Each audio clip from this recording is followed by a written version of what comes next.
Tonight, I want you to consider something very gently. How much of your life has been spent trying to prove something? Prove that you are capable. Prove that you are intelligent. Prove that you are worthy of love. Prove that you deserve rest. Even prove that you are okay. Sometimes we do not notice the quiet pressure underneath our actions, the subtle need to justify our existence, to earn our place, to validate our presence. Take a slow breath in and let it out softly. Notice how your breath does not prove itself. It does not compete. It does not explain why it deserves to continue. It simply arrives. In Buddhist practice, suffering often hides inside comparison and self-measurement. The endless internal scoreboard. Tonight, we explore 6 new stories. Stories of people who lived as though life were an examination, until they discovered that worth does not require evidence. Let your shoulders soften. Let your jaw loosen. You are not being evaluated here. We begin with a story about a teacher who collected certificates long after she had already mastered her craft. Story 1. The Wall of Certificates.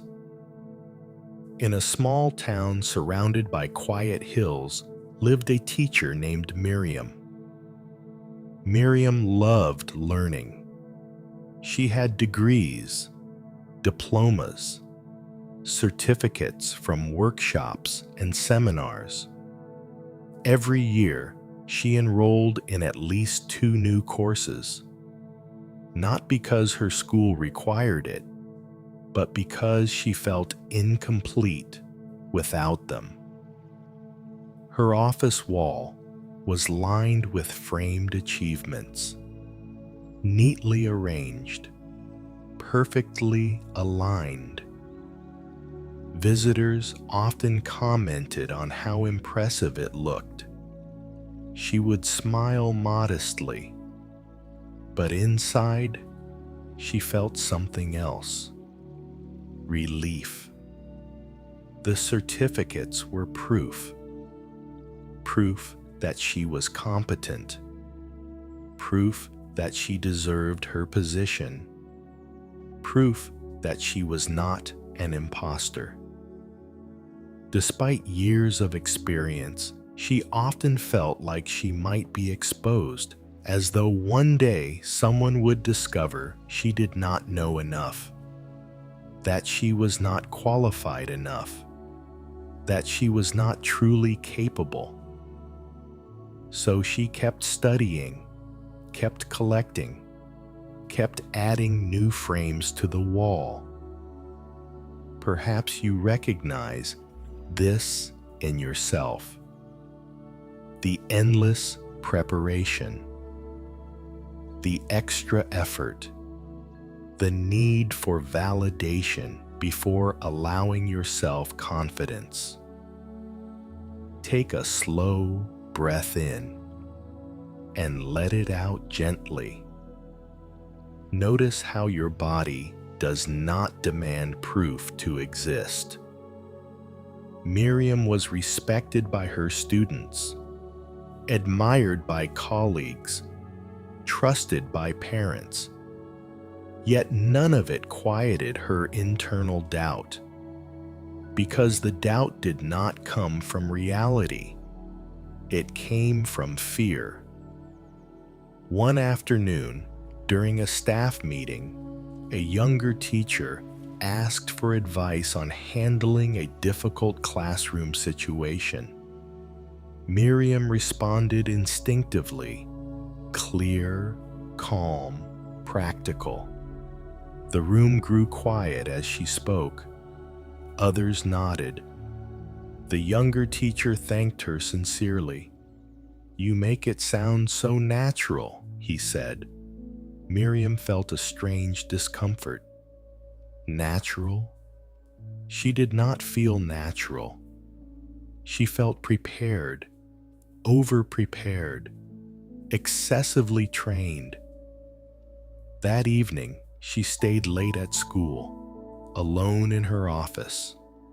The certificates lined the wall beside her, dozens of them, each representing hours of study, effort, exams passed. She looked at them carefully, and for the first time, she asked herself, how many will be enough? The question unsettled her. In the next part of her story, Miriam will discover that the proof she has been chasing cannot silence the voice inside her, because the voice is not asking for knowledge, but for permission to feel worthy without it. For now, let your body soften. You do not need to prove anything in this moment.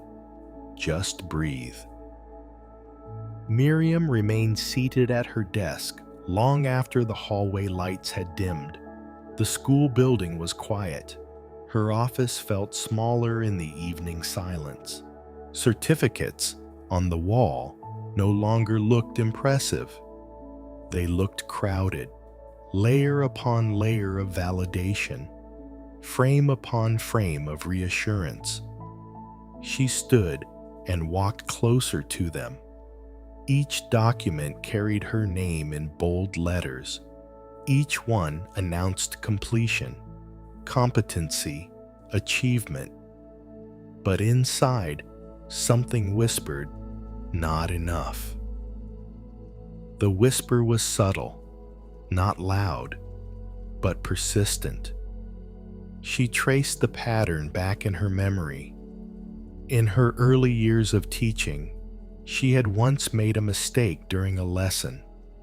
A simple error, a miscalculated example. A student corrected her gently. The class laughed lightly, not cruelly, but enough for her to feel exposed. That moment stayed with her longer than it should have. She had gone home that evening, replaying it repeatedly. How could I have overlooked that?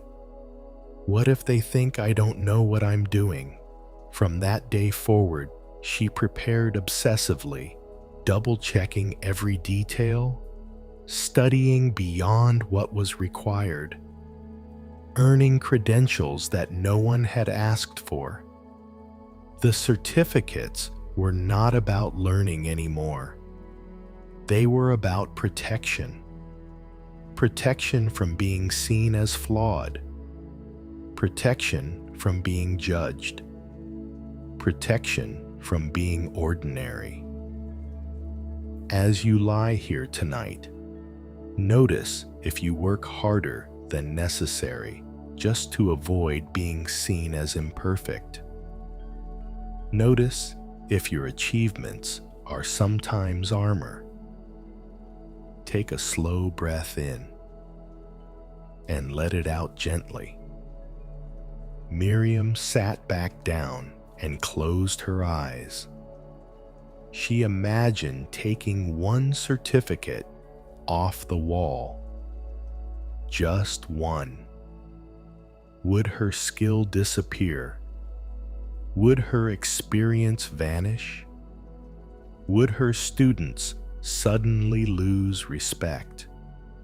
Of course not. Her knowledge did not live in the frame. It lived in her. But the frame felt safer, visible, measurable, quantifiable. Experience, on the other hand, felt intangible. It could not be hung neatly on a wall. The more she reflected, the more she realized something gently unsettling. No amount of external proof had quieted her internal doubt. Each new certificate provided temporary relief, but the relief faded quickly, like drinking water from a cup with a small crack. It never truly filled. She began asking herself a new question. What am I actually afraid of? The answer rose slowly. I am afraid of not being enough, not knowledgeable enough, not competent enough, not impressive enough. The fear was not about teaching. It was about worth.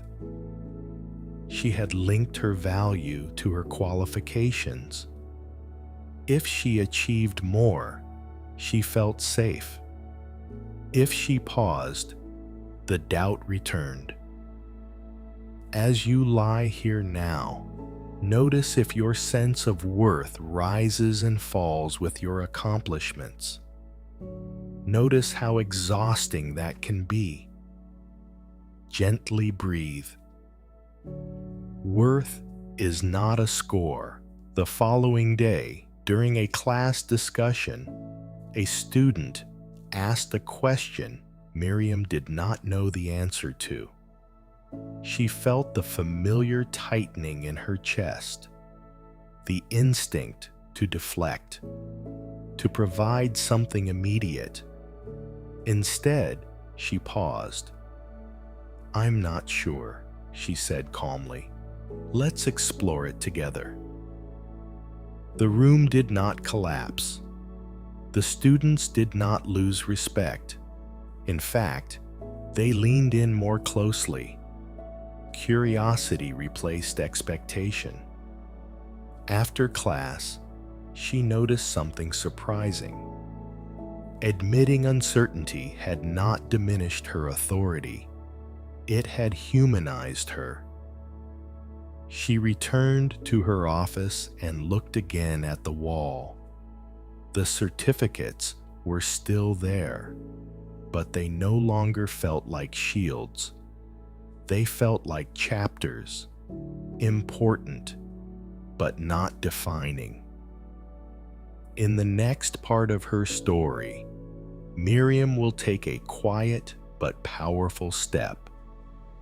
Not by removing her achievements, but by detaching her identity from them. For now, let your body soften. You do not need to earn your place in this moment.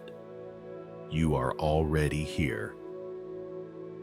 The following weekend, Miriam returned to her office alone. Not to study, not to prepare another course, but simply to sit. Morning light filtered softly through the window. The wall of certificates stood quietly beside her. She brought a small step stool and climbed up carefully. One by one, she removed the frames. Not all of them, just a few. She placed them gently into a drawer. Her hands trembled slightly, not because she was discarding them, but because she was testing something deeper. Who am I without visible proof? She stepped back and looked at the wall. It was not empty, just less crowded. More space between the frames, more breathing room. She noticed how her chest felt. At first, exposed, almost vulnerable. But as she stood there longer, something softened. Her competence had not disappeared. Her knowledge remained intact. Her experience was not erased by the absence of glass and paper. For years, she had mistaken evidence for essence. She believed that worth required display. But worth is quieter than that. It does not hang on walls. It does not need applause. It does not shrink in the absence of validation. That afternoon, she met a colleague who had always intimidated her, highly accomplished, confident, decorated with awards. They spoke casually, and for the first time, Miriam did not compare herself internally. She listened. She responded. She did not measure. She did not mentally calculate who had more credentials. She simply existed. The conversation felt lighter, more natural. Later, at home, she reflected on the shift. Her doubt had not vanished completely. It still whispered occasionally, but it no longer dictated her actions. She realized something deeply freeing. The need to prove yourself comes from believing you are on trial.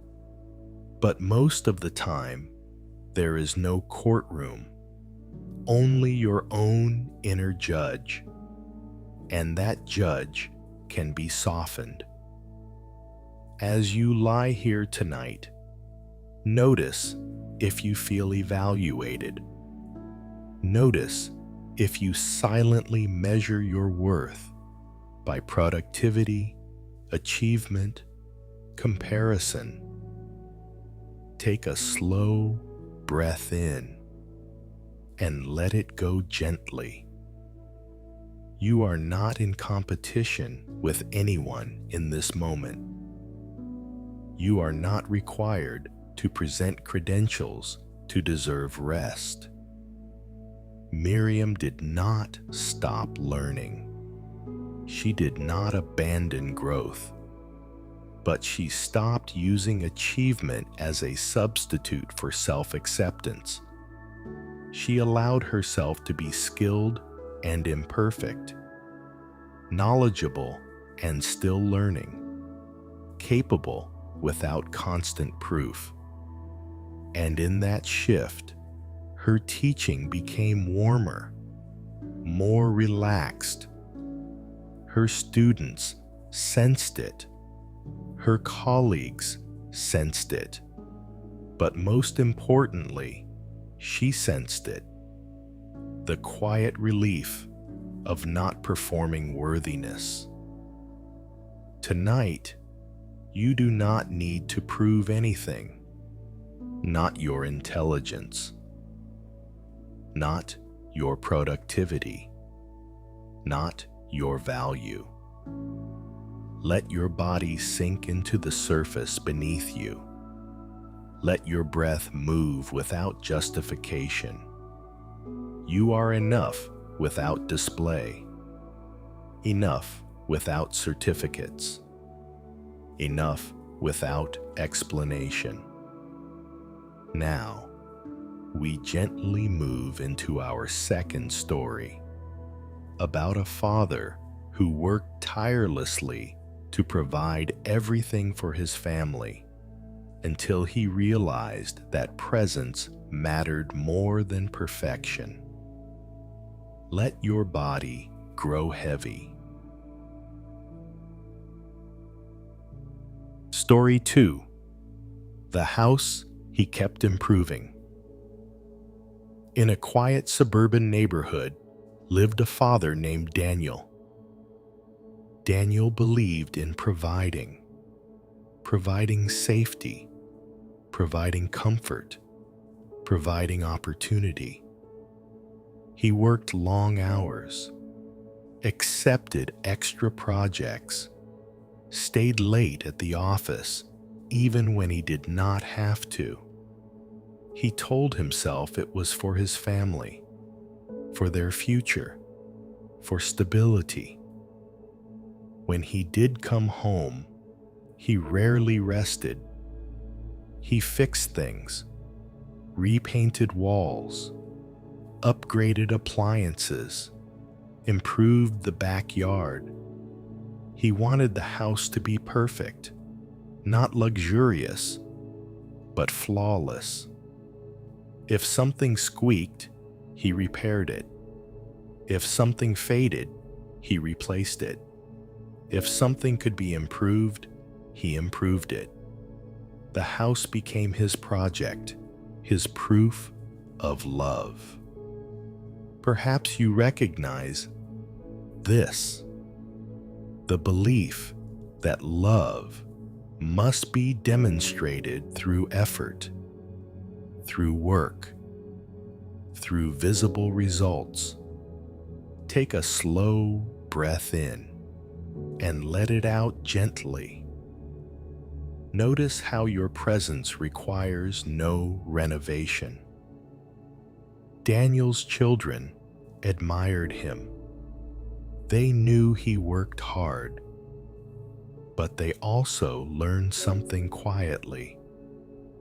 That love looked busy. That care looked like constant activity.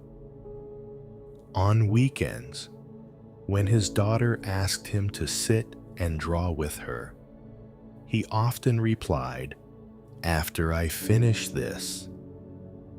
There was always something to finish.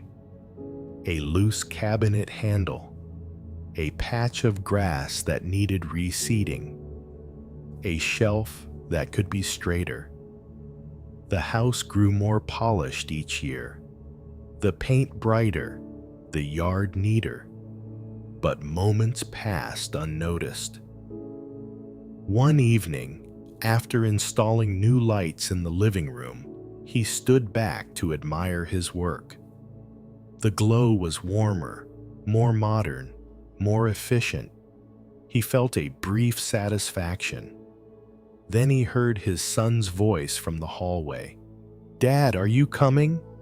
Daniel turned. His son stood holding a board game, waiting. Daniel hesitated. He glanced at the ladder still leaning against the wall, the toolbox open. "I just need to clean this up first," he said. His son nodded quietly and walked back to his room. In the next part of his story, Daniel will begin to question whether the improvements he is making are truly what his family needs, or whether something simpler has been waiting all along. For now, let your body soften. Notice if you equate effort with love, and gently breathe. That night, long after the house had grown quiet, Daniel remained awake. The new lights cast a soft glow across the ceiling. He listened to the subtle hum of electricity. He should have felt satisfied. Another improvement completed. Another task checked off. But instead, he felt restless. He replayed the small moment in the hallway. His son holding the board game. The brief pause. The quiet return to his room. It had not been dramatic. No argument. No tears. Just a missed moment. Daniel told himself it was temporary. He was building something better, creating comfort, ensuring security. But as he lay there, a memory surfaced. His own father had worked constantly. Long shifts, overtime, weekends away. The house Daniel grew up in had been well maintained, functional, stable. But he remembered sitting at the kitchen table alone some evenings, waiting, listening for the door to open. He had admired his father, respected him, but he had also longed for him. Daniel turned onto his side. He had promised himself he would be different, and in many ways, he was. He was present physically. He did not travel as much. He attended school events, but mentally, he was always improving something, correcting something, optimizing something. The house had become a symbol. If it was flawless, then he was succeeding. If it looked perfect, then he was doing enough. The improvements were visible proof of care. But care does not always need to be visible. Sometimes it only needs to be felt. As you lie here tonight, notice if you equate activity with love. Notice if you feel uneasy when you are not producing something tangible. Take a slow breath in and let it out gently. Daniel began observing himself the next day. When he noticed a scratch on the wall, he felt the familiar urge to fix it immediately. When he saw weeds in the yard, his mind calculated the time needed to remove them. But this time, he paused. He asked himself quietly, what would happen if I left it for now? The thought made him uncomfortable. Leaving something imperfect felt like neglect, but he resisted the impulse. He walked inside instead. His daughter was at the table, coloring. She looked up. "Can you draw with me?" Normally, he would glance at the clock, assess remaining tasks, plan the sequence of the afternoon. This time, he pulled out a chair. He sat. The first few minutes felt strange, idle, unproductive.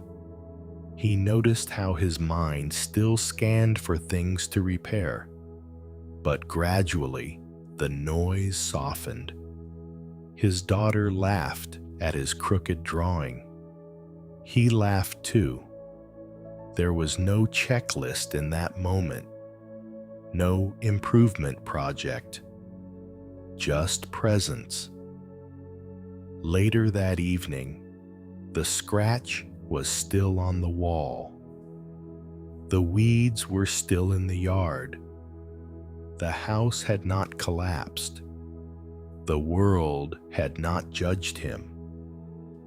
The imperfection had not undone his role as provider. In the next part of his story, Daniel will make a deeper shift, realizing that a perfect house cannot replace imperfect but shared moments. For now, let your body soften. Notice where you are constantly trying to improve, and breathe gently. The shift did not happen overnight. Daniel still noticed every crooked frame, every uneven patch of grass, every outdated fixture. The impulse to improve had been built over years. It did not disappear in a single afternoon of drawing, but something had changed. The next weekend, instead of starting a new renovation project, he did something small. He left the toolbox in the garage, closed, unopened. He made breakfast slowly, sat at the table without scanning the room for flaws. His children spoke about small things: a spelling test, a playground argument, a dream from the night before. Ordinary conversations, nothing extraordinary. But he listened fully, and for the first time in a long while, he did not feel the urge to get up and adjust something. Later that day, he walked into the living room and saw the scratch on the wall again. It caught his eye immediately. His body reacted automatically. Fix it, correct it, erase the flaw. But he paused. He looked beyond the scratch. The couch slightly rumpled, a blanket tossed aside, a book open face down on the coffee table. Signs of life, not disorder, life. He realized something quietly powerful.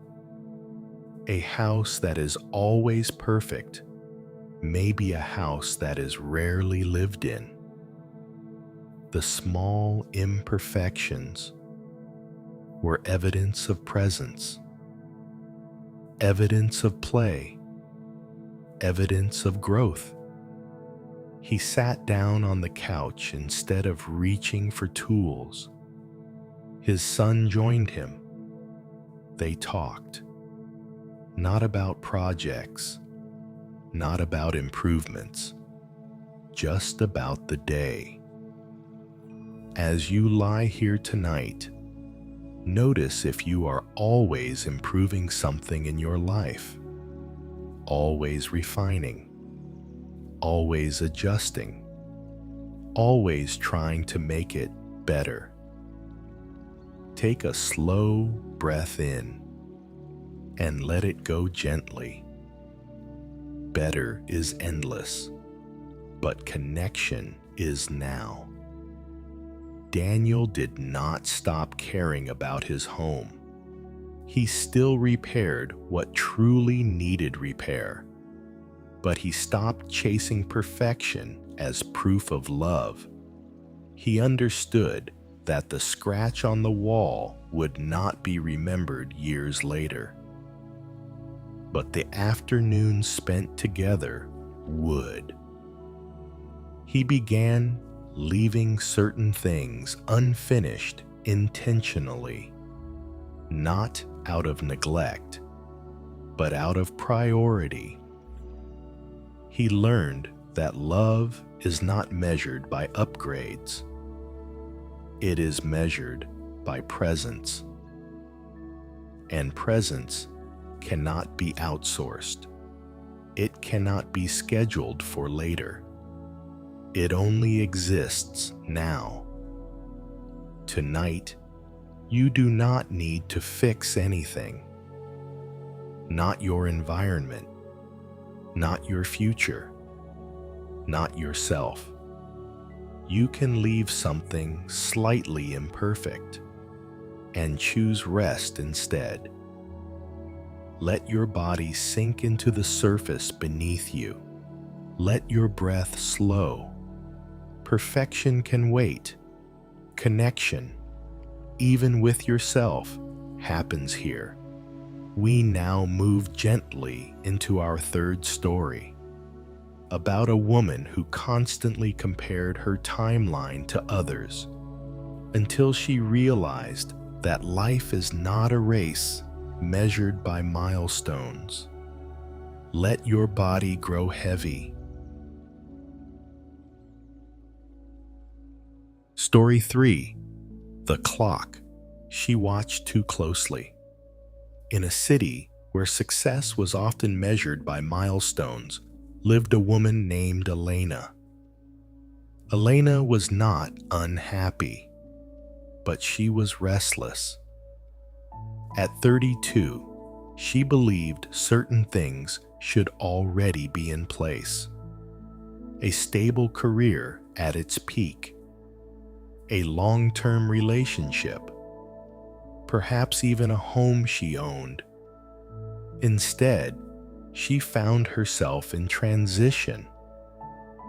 A job that paid the bills but did not inspire her. A relationship that had ended quietly months earlier. An apartment she rented, still unsure of where she truly wanted to settle. On the surface, nothing was wrong, but inside, she felt behind. Behind her friends who posted engagement announcements. Behind colleagues who celebrated promotions. Behind classmates who seemed to move forward in perfect sequence. She watched the clock constantly. Not the physical one on the wall, but the invisible timeline she had constructed in her mind. By this age, she should have accomplished this. By next year, she should achieve that. Every birthday felt less like celebration and more like evaluation. Perhaps you recognize this, the silent comparison, the sense that life has a correct schedule. Take a slow breath in and let it out gently. Notice how the breath does not rush to match someone else's rhythm. Elena had once believed her path would unfold clearly. That progress would be linear, step by step, but reality felt uneven. Some areas moved forward, others stalled. Some dreams shifted, others dissolved completely. Late at night, she often scrolled through social media, images of weddings, new homes, career milestones. Each image subtly tightened her chest. She told herself she was happy for others, and she was. But beneath the happiness, a quiet voice whispered, "You should be further by now." She rarely shared this feeling.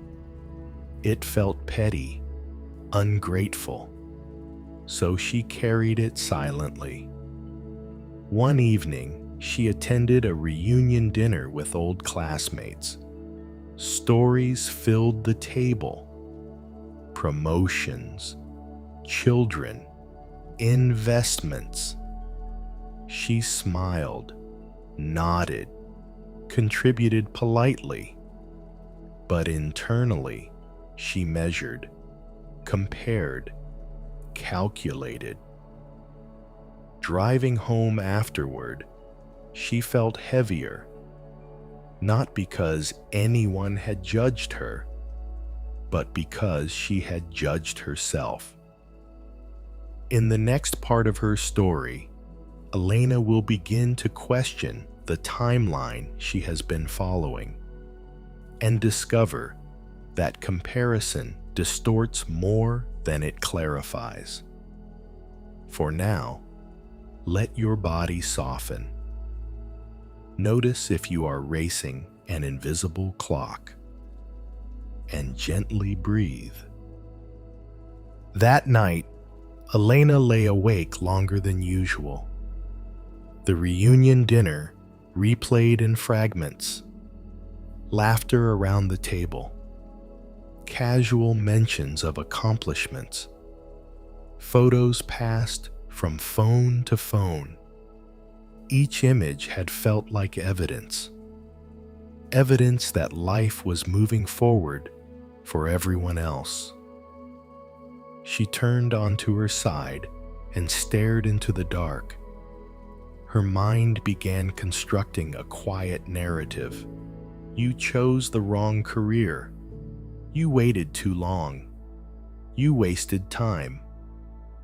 The words were not shouted, they were whispered, persistent. She traced the timeline back in her memory.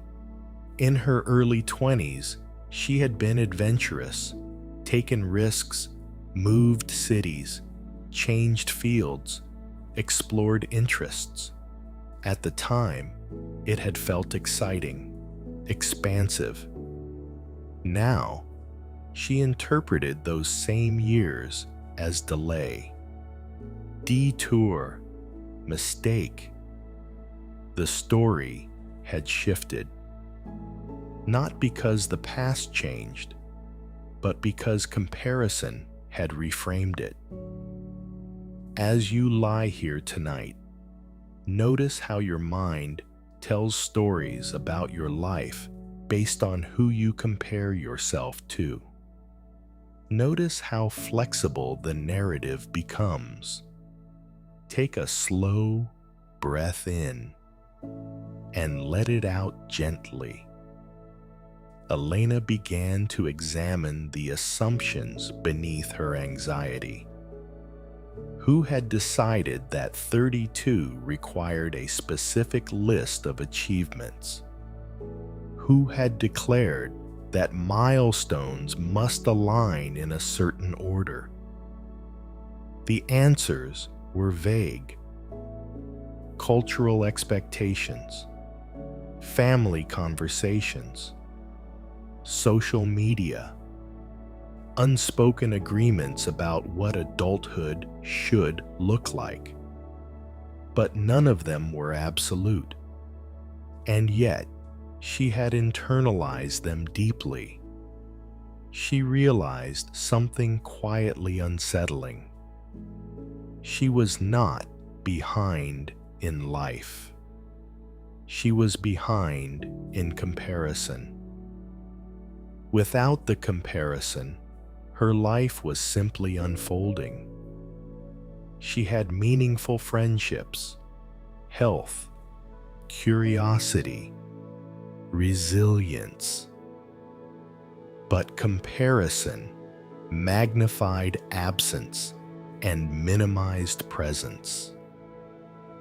The next day, while walking through a nearby park, she noticed something she had overlooked before. Trees at different stages of growth stood side by side, some tall and fully formed, others young and thin, some blossoming early, others still bare. None of them looked wrong. None appeared behind schedule. They grew according to their conditions, their seasons, their timing. She paused and considered this gently. What if human lives are similar?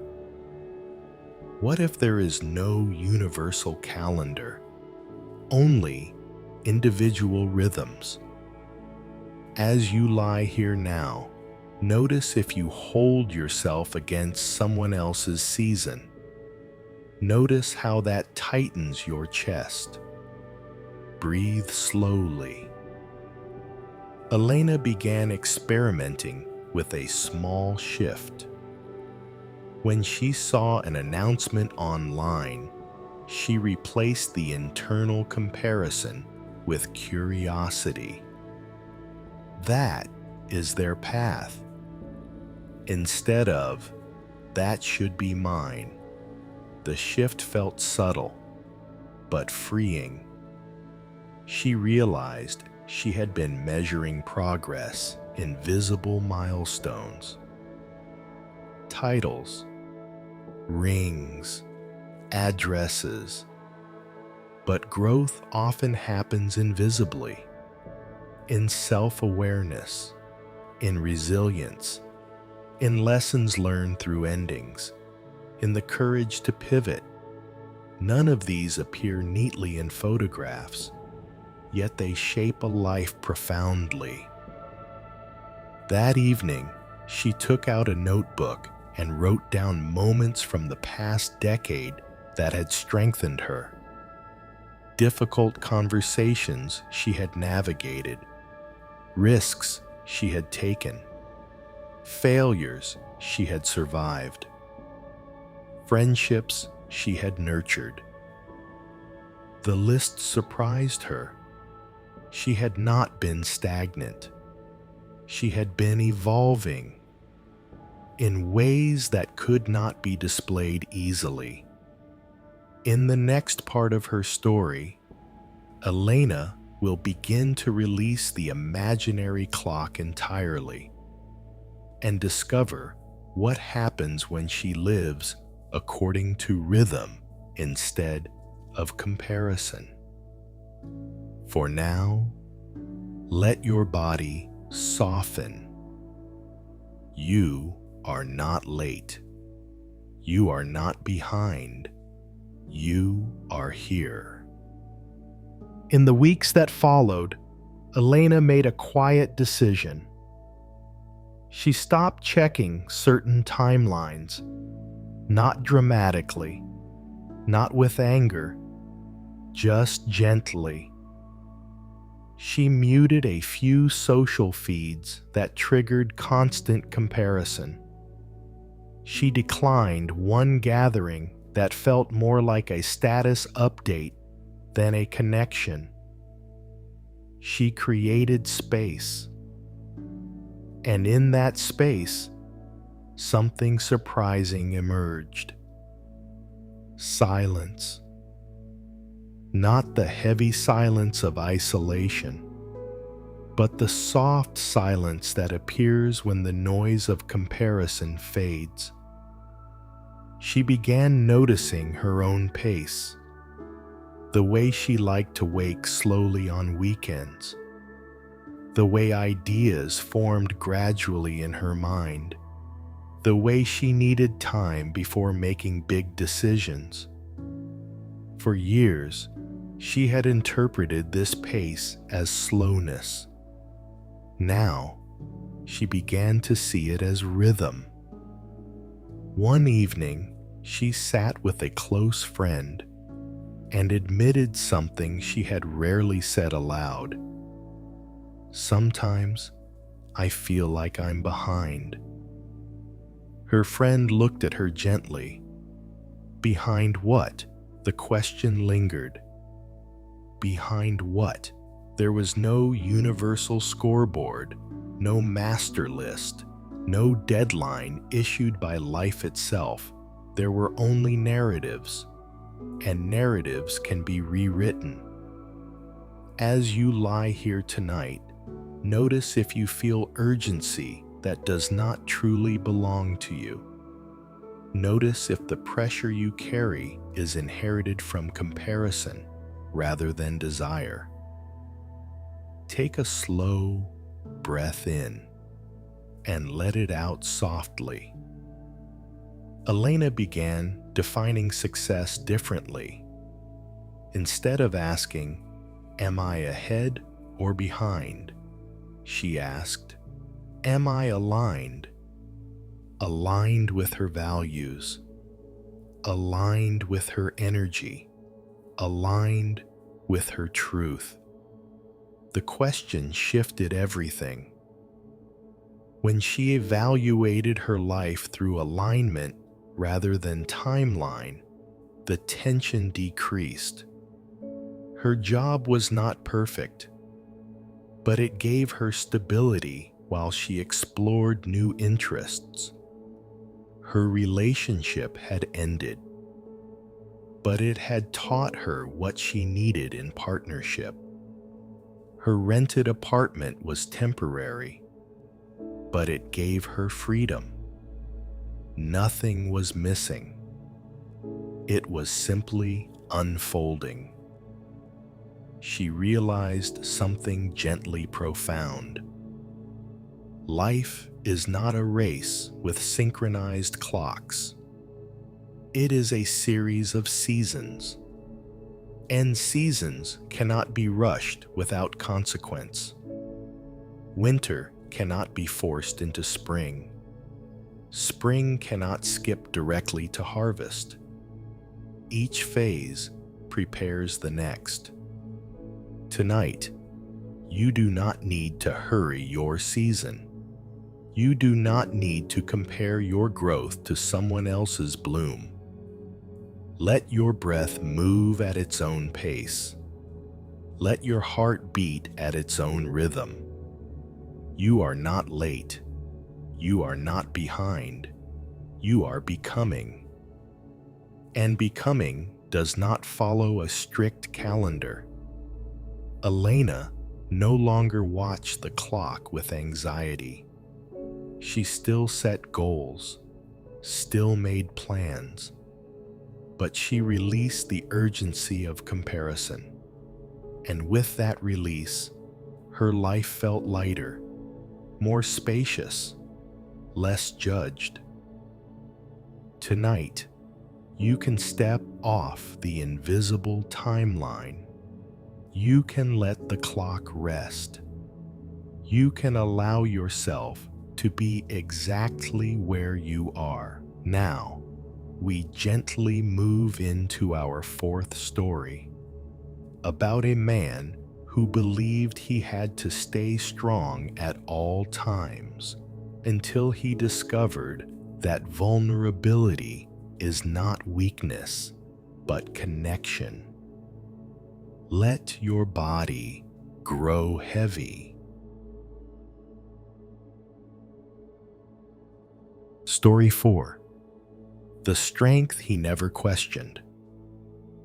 In a modest apartment overlooking a busy street lived a man named Victor. Victor was known as dependable, stable, unshakable. If someone needed advice, they called him. If a problem arose at work, he handled it. If a family conflict surfaced, he mediated calmly. He rarely complained, rarely asked for help, rarely admitted when something weighed on him. He believed strength meant steadiness, and steadiness meant silence. From childhood, he had learned this lesson clearly. When he fell and scraped his knee, he was told, "Be strong." When he felt hurt by harsh words, he was told, "Don't let it bother you." When his parents argued loudly, he stood quietly in the hallway, absorbing the tension without expressing it. He learned to swallow discomfort, to contain emotion, to appear composed. Over time, containment became identity. Perhaps you recognize this, the belief that showing emotion burdens others, the habit of being the stable one, the quiet pride in enduring without complaint. Take a slow breath in and let it out gently. Notice how your breath expands and contracts naturally. Victor carried himself upright, even in exhaustion, even in disappointment, even in grief. Years later, when his mother passed away after a long illness, he managed everything. The arrangements, the paperwork, the conversations with relatives. He did not cry at the funeral. He stood beside his father, hand resting firmly on his shoulder. Strong, steady, reliable. People praised him. "You're holding up so well. You're so strong." He nodded politely. But inside, something heavy settled. The grief did not vanish because he managed it. It simply went underground.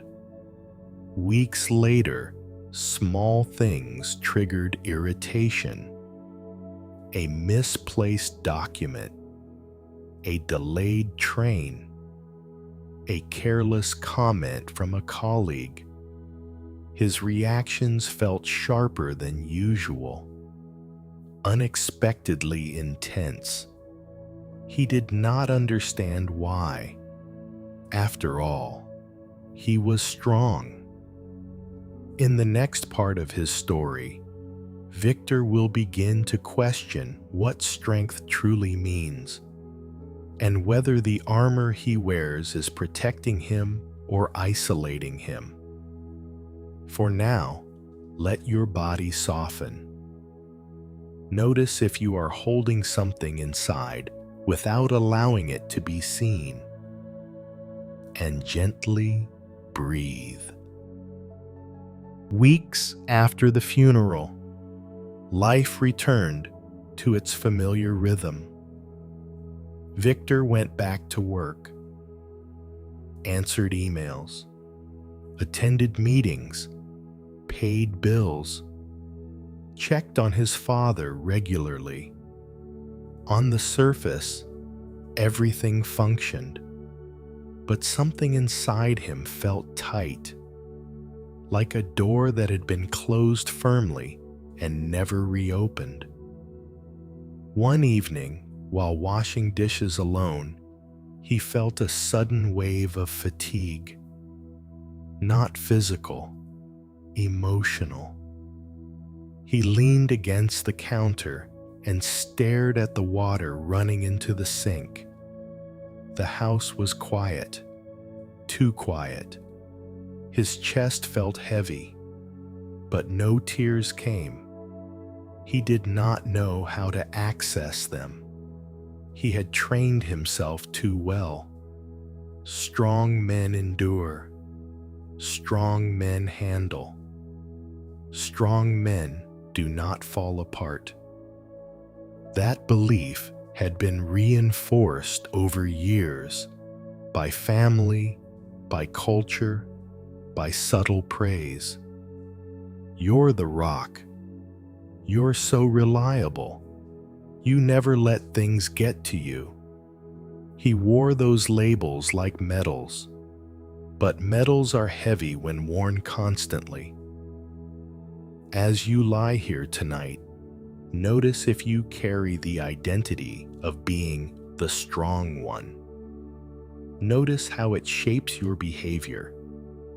Take a slow breath in and let it out gently. Victor realized that strength, as he had defined it, required constant containment. He did not allow himself to express fear.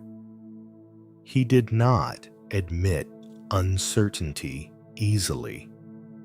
He rarely said, "I'm overwhelmed." Instead, he absorbed. And absorption without release becomes pressure. One afternoon, a close friend noticed his tension. "You seem tired," she said gently. "I'm fine," he replied automatically. The response came too quickly, too practiced. She did not argue. She simply sat beside him. Silence lingered. For the first time in a long while, Victor did not fill it. He felt the urge to maintain composure, to reassure, to dismiss. But the silence felt different, inviting, safe. He stared at the floor and said quietly, "I don't know how to not be strong." The words surprised him.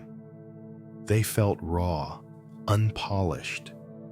His friend did not respond with solutions. She did not rush to comfort. She simply listened. And in that listening, something shifted. Victor felt a small crack in the armor. Not a collapse, just a release. He realized that his version of strength had isolated him. people leaned on him, but few saw him. He was dependable, but not deeply known. He began to question whether true strength might include vulnerability, whether admitting pain could create connection rather than burden. As you lie here now, notice if you withhold your emotions to protect others. Notice if you equate vulnerability with weakness. Gently breathe. Strength is not the absence of emotion. It is the capacity to feel without breaking. Victor did not transform overnight. He still defaulted to composure, still managed crises effectively, but he began experimenting with honesty. Small admissions. I'm not sure. I'm tired. That hurt.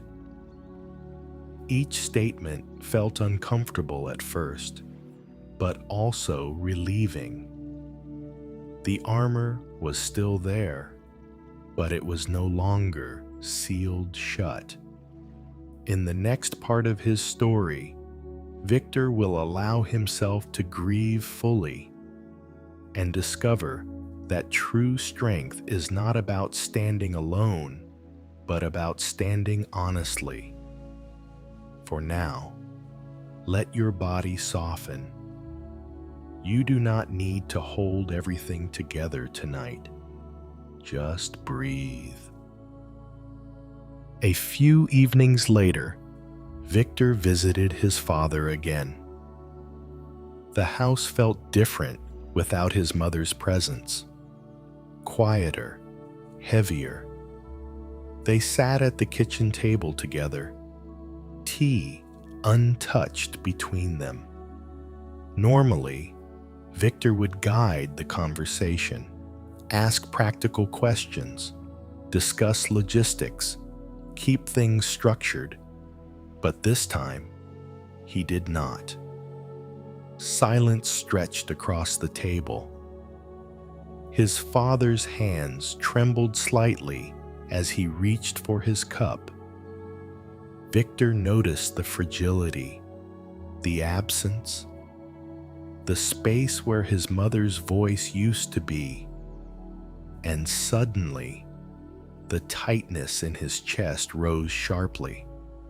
He felt the familiar instinct to swallow it, to steady himself, to remain the strong one. But something in him hesitated. Instead of containing the emotion, he allowed it to surface. His voice cracked softly as he said, "I miss her." The words were simple, but they carried weight. His father looked up, eyes glistening. "I do too," he whispered. And then something happened that had not happened at the funeral. They both cried, not dramatically, not loudly, just quietly, openly, together. The tears did not weaken Victor. They did not erase his stability. They did not dismantle his identity. They deepened it. He realized something quietly transformative. Strength is not about standing untouched by pain. It is about standing within it, allowing it, sharing it.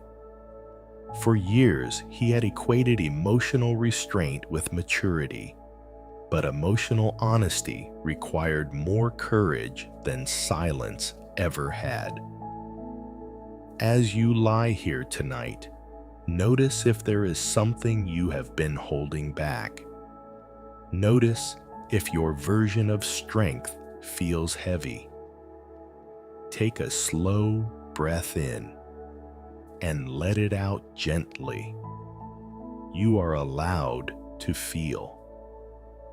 Victor began approaching his relationships differently. He still supported others, still offered guidance, but he also began allowing himself to be supported. He admitted when he was overwhelmed. He shared when he felt uncertain. And instead of losing respect, he gained connection. People responded not with disappointment, but with closeness. The armor he had worn for decades softened. He did not discard it completely, but he loosened it. And in that loosening, he felt lighter, more human, more real. Tonight, you do not need to be unshakable. You do not need to hold every emotion in place. You can let your breath move freely. You can let your body relax. True strength is not rigid. It is resilient. It bends. It breathes. It feels. And it rests. Now, we gently move into our fifth story, about a woman who believed she had to fix everyone's problems to be loved, until she learned that support does not mean control. Let your body grow heavy. Story 5. The helper who could not stop helping. In a warm apartment filled with plants and soft lighting lived a woman named Lila. Lila was the one people called when things went wrong. If a friend experienced heartbreak, she showed up with food and long conversations. If a colleague felt overwhelmed, she offered to take on extra tasks. If a sibling faced a difficult decision, she researched options late into the night. She believed deeply in kindness, in service, in being there for others, and she was admired for it. You're always so supportive. I don't know what I'd do without you. Those words warmed her. They reassured her. They made her feel necessary. But beneath the generosity lived something quieter: restlessness. Lila found it difficult to sit still when someone she cared about was struggling. If a friend vented about a problem, Lila immediately began constructing solutions. If someone expressed sadness, she searched for ways to remove it. She believed love meant fixing. Perhaps you recognize this: the impulse to solve, to rescue, to repair. Take a slow breath in and let it out gently. Notice how your breath does not attempt to correct itself. It simply moves. Lila rarely allowed others to struggle alone, but she also rarely allowed them to struggle at all. When her younger brother mentioned feeling uncertain about his career, she immediately sent job listings, connected him with contacts, drafted possible resumes. He thanked her, but his voice sounded distant. She interpreted the distance as ingratitude, so she tried harder. More research, more advice, more involvement. One evening, after a long phone call offering guidance to a friend, she sat alone in her living room. The quiet felt unfamiliar. She noticed a subtle exhaustion, not physical, but emotional. Her mind scanned for someone else who might need her. An unanswered message, a lingering problem. She did not know how to rest without being useful. In the next part of her story, Lila will begin to question whether her constant helping is truly about others or about her own fear of not being needed. For now, let your body soften. Notice if you feel responsible for everyone's well-being and gently breathe. A few days later, Lila met her brother for coffee. She arrived with printed job listings in her bag, highlighted, organized, researched carefully. Before she could take them out, he spoke. "I know you're trying to help," he said gently, "but sometimes I just need to figure things out on my own." The words were not harsh. They were calm, honest, but they landed heavily. Lila felt a quiet sting in her chest. On the surface, she nodded. "Of course," she replied, but inside, something tightened. If she wasn't helping, what was her role? She had built much of her identity around being reliable, being the one with answers, being the steady support system. If someone did not need fixing, what did that leave her? As you lie here tonight, notice if you sometimes step into other people's struggles quickly. Notice if their discomfort makes you uneasy. Take a slow breath in and let it out gently. Lila began observing her reactions more closely. When a friend texted about a disagreement at work, she felt an immediate surge of urgency. Her fingers hovered over the keyboard, ready to send advice. But this time, she paused. She asked herself quietly, "Am I responding to help or to soothe my own discomfort?" The question surprised her. She realized that when someone she loved was in pain, she felt anxious, almost responsible. If they were unhappy, she felt she had failed somehow. Helping gave her relief. If she could fix the problem, she could restore balance, not just for them, but for herself. She traced this pattern back to childhood. Her household had been unpredictable. Tension often filled the air. As a child, she learned that anticipating problems and smoothing them over reduced conflict. If she helped enough, everyone stayed calmer. If she was useful, she was appreciated, and appreciation felt like safety. Over time, helping became survival, then identity, then habit. But now, as an adult, not every problem required her intervention. Some struggles belonged to others, and growth often required space. One evening, her close friend called, upset about a recent breakup. Lila listened, truly listened.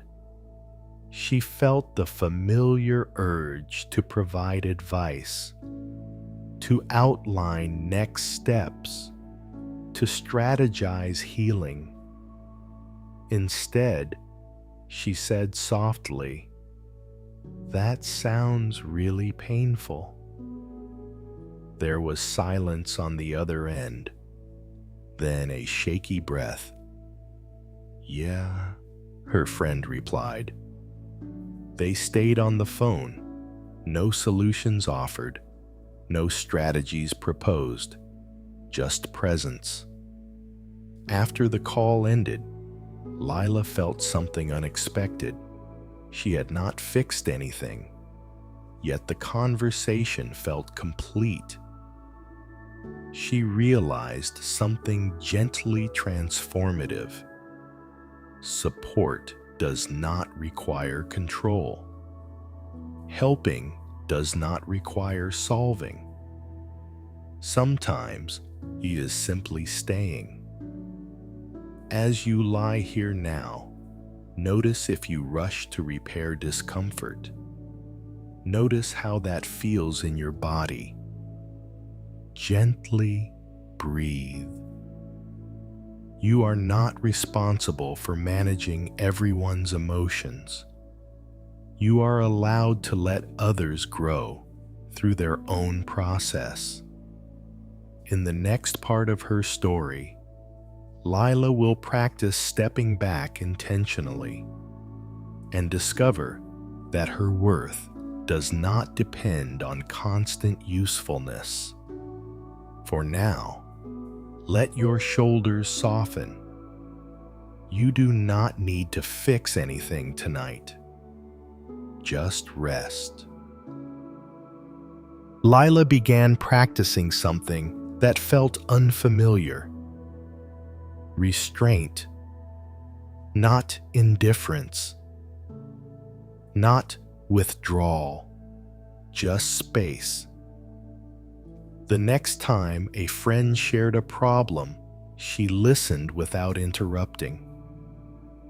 When a pause appeared in the conversation, she allowed it. She did not rush to fill it with advice. She asked gently, "What do you feel you need right now?" The question shifted the dynamic. Instead of positioning herself as the solution, she invited autonomy. At first, this made her uneasy.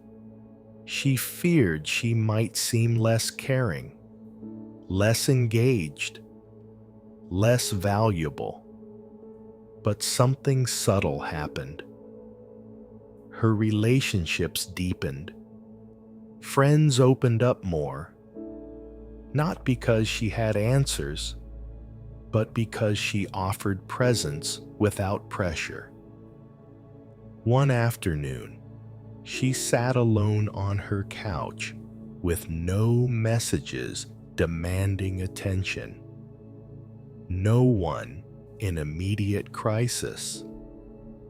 No one seeking guidance. The quiet used to make her restless. Now, she let it exist. She placed her phone down, rested her hands in her lap, and breathed. She noticed how her body felt without urgency, softer, slower. There was no problem to solve, no situation to manage, just her. For years, she had equated being needed with being loved. But love does not require constant usefulness. It requires authenticity. As you lie here tonight, notice if you feel most valuable when you are solving something. Notice if stillness makes you question your worth. Take a slow breath in and let it out gently. Lila realized she had been trying to earn connection. But connection does not have to be earned through effort. It can be received. She began sharing more of herself, not just advice, not just support, but her own uncertainties, her own doubts, her own needs. And when she did, something beautiful happened. People did not withdraw. They leaned in.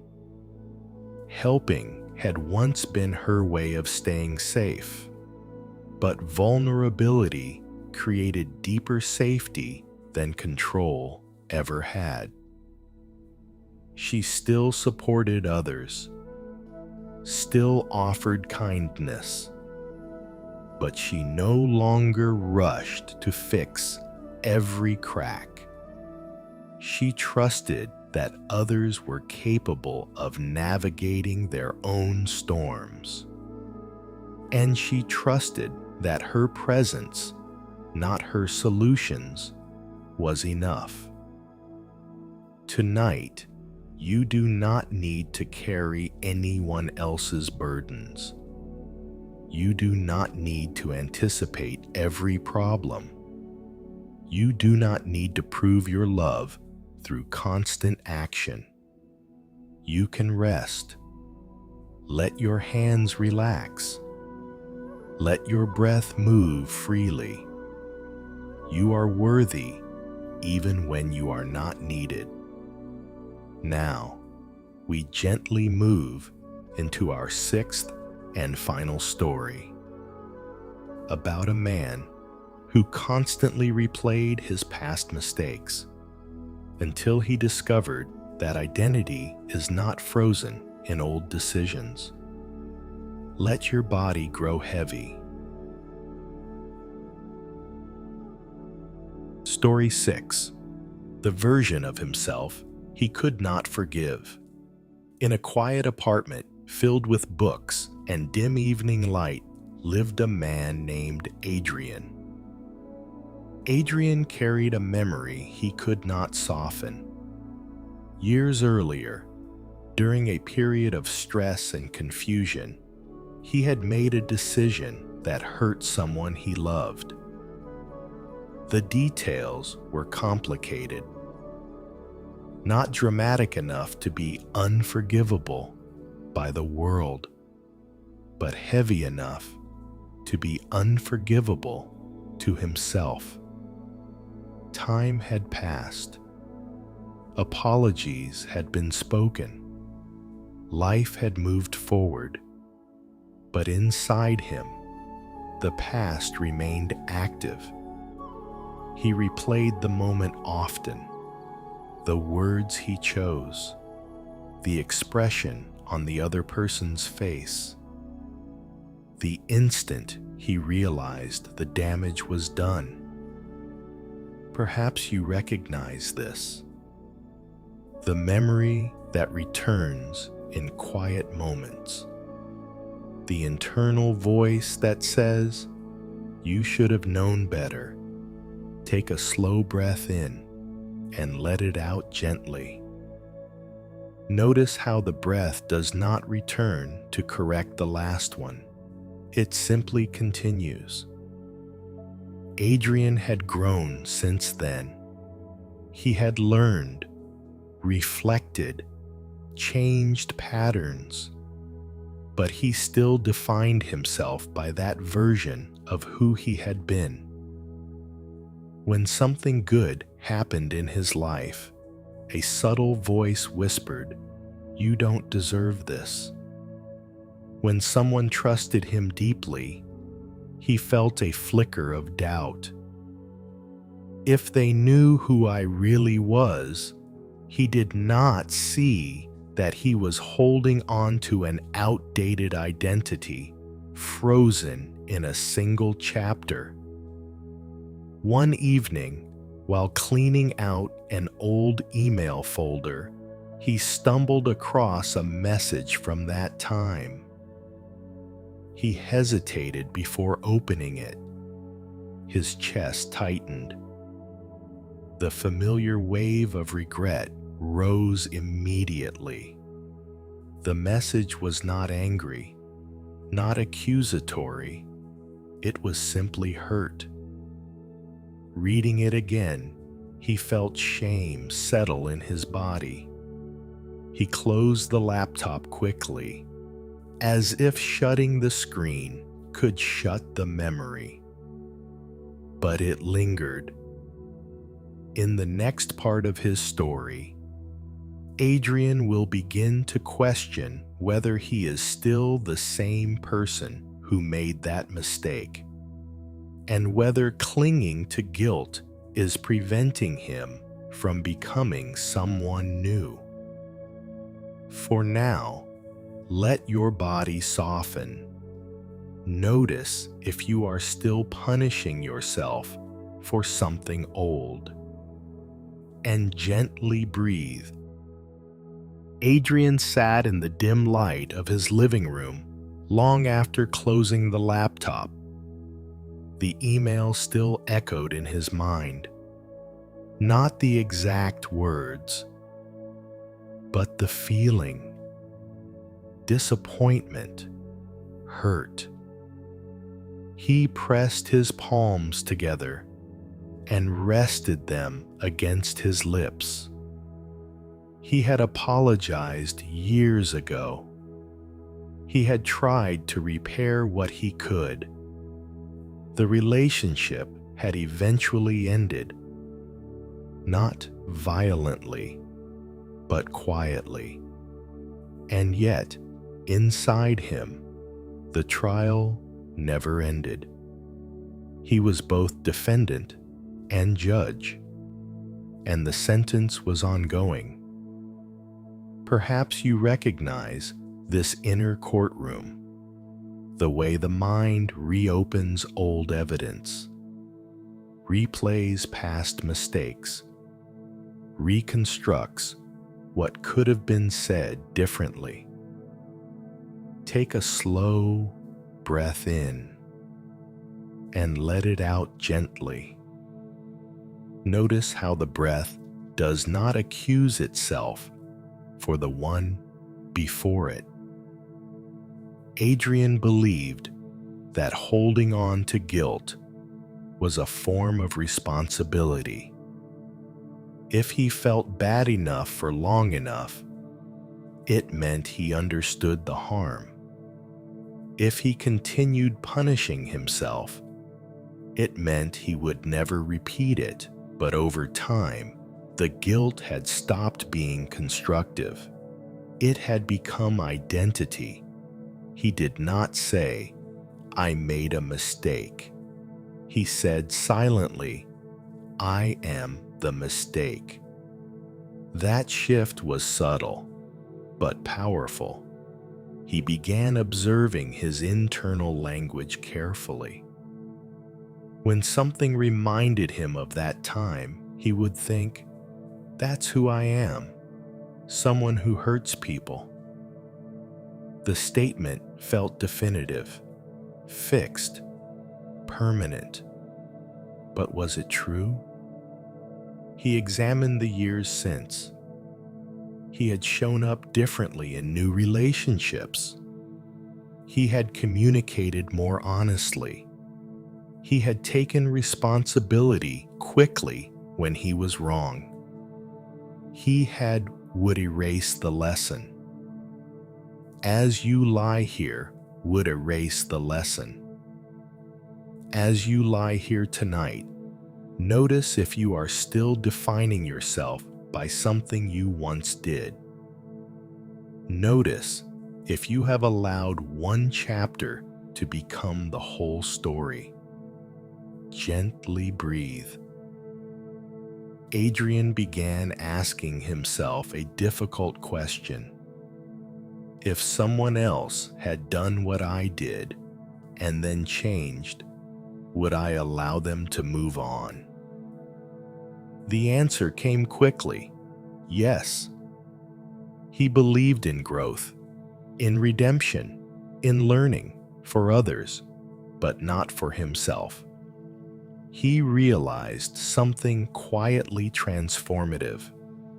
Self-punishment can feel like morality, but sometimes it is simply attachment to shame. Shame can become familiar, even comforting in a strange way, because it creates a fixed identity, and fixed identities feel stable. Change, on the other hand, requires letting go of who you thought you were. That can feel destabilizing. Who am I if I am no longer the person who made that mistake? The question lingered. He noticed how tightly he held on to that older version of himself, almost as if releasing it would dishonor the pain caused. But perhaps honoring the pain did not require eternal self-condemnation. Perhaps it required living differently now. In the next part of his story, Adrian will make a quiet shift from clinging to guilt as identity to allowing remorse to transform into wisdom. For now, let your body soften. You do not need to solve your past tonight. Just breathe. The following morning, Adrian woke with the memory still present, but something about it felt different, less sharp, less immediate. He made coffee slowly and sat by the window. Instead of pushing the memory away, he invited it gently. He let the scene replay, the conversation, the mistake, the regret. But this time, he observed it as if watching a younger version of himself on a screen. He noticed the tension in that younger man's posture, the confusion in his voice, the fear driving his poor decision. He saw not a villain, but someone overwhelmed, someone unskilled at handling emotion, someone who did not yet know what he knows now. A quiet realization surfaced. Growth creates distance. The person who made that mistake no longer exists in the same way. He carries the memory, but he is not frozen in it. As you lie here tonight, notice if you still speak about your past self as if they are your present self. Notice how heavy that feels. Take a slow breath in and let it out gently. Adrian placed his hand on his chest, not dramatically, just lightly. He spoke inwardly. I was wrong, and I have learned. The statement felt balanced, not dismissive, not self-condemning, just honest. He understood that remorse has a purpose. It signals awareness. It encourages change. But once change has occurred, continued punishment does not add value. It only anchors you to an outdated identity. He imagined carrying a heavy stone labeled with that year of his life. For years, he had believed the stone kept him accountable, but in truth, it kept him stuck. Slow, guarded. He did not need to throw the stone away in denial. He could set it down, remembering without carrying. That afternoon, he wrote a letter he did not plan to send. He acknowledged the harm he caused. He expressed gratitude for the lesson. He forgave the version of himself who did not know better. Then he folded the paper and placed it in a drawer, not hidden, not glorified, simply stored. The chapter remained part of his history, but it was no longer his definition. As you lie here now, notice if you are still dragging a stone from years ago. Notice how your body feels when you imagine setting it beside you. You are not required to erase your mistakes to deserve peace. You are required only to learn from them, and you have. Adrian began speaking about his past differently. When the memory surfaced, he said, "That was a hard lesson." Not, "That is who I am." The difference was subtle, but liberating. Tonight, you are not the worst thing you have done. You are not frozen in an old version of yourself. You are evolving, moment by moment, breath by breath. Now, we gently move into our closing. Let your breath slow. Let your mind soften. Now, the night has grown quiet. The stories have unfolded softly, like pages turning without urgency. The teacher who learned she did not need more certificates to be worthy. The father who realized perfection was not the same as presence. The woman who stepped off the invisible timeline. The man who softened his definition of strength. The helper who discovered she did not have to fix everything to be loved. The man who released an old identity shaped by guilt. Each of them carried a quiet belief. I must prove something. Prove competence. Prove love.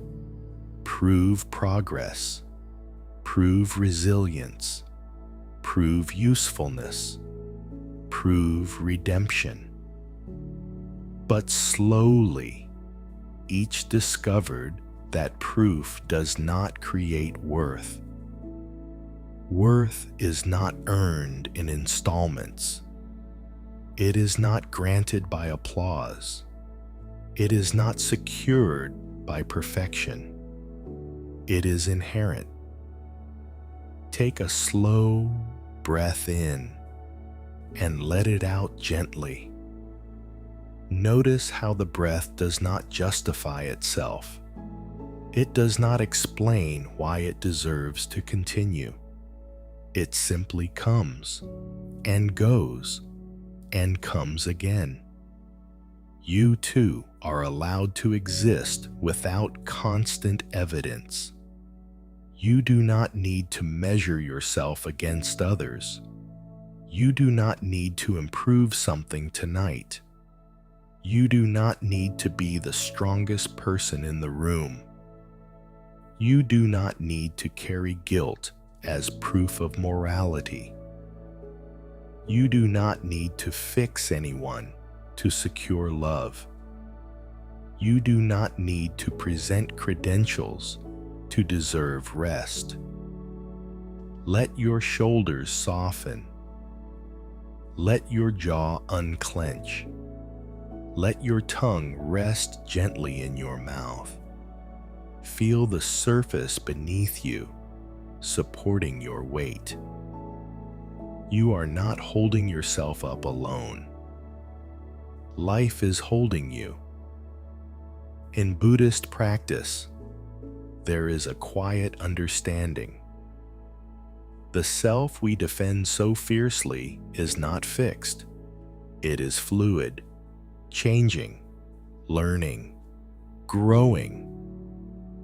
When we stop trying to construct a perfect identity, something relaxes. When we stop performing worthiness, something opens. Tonight, you can set down the invisible performance. You can step away from the inner stage. There is no audience here, no judge, no evaluation, just breath.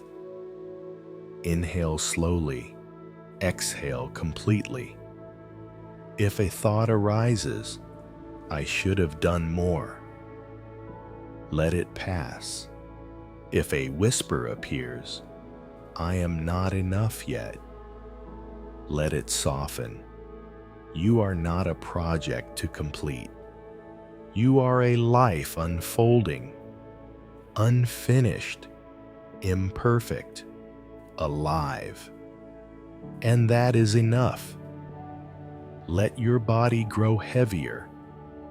Let your thoughts drift further apart. Imagine placing all your efforts for the day into a small box beside you. The striving, the proving, the comparing, the fixing. Close the lid gently. It will still be there tomorrow if needed. But tonight, you rest. Tonight, you are simply here, breathing, existing, being, and being does not require proof. Sleep can come now, softly, naturally, without effort. You are enough without display, enough without defense, enough without explanation. Good night. Rest deeply and let yourself simply be.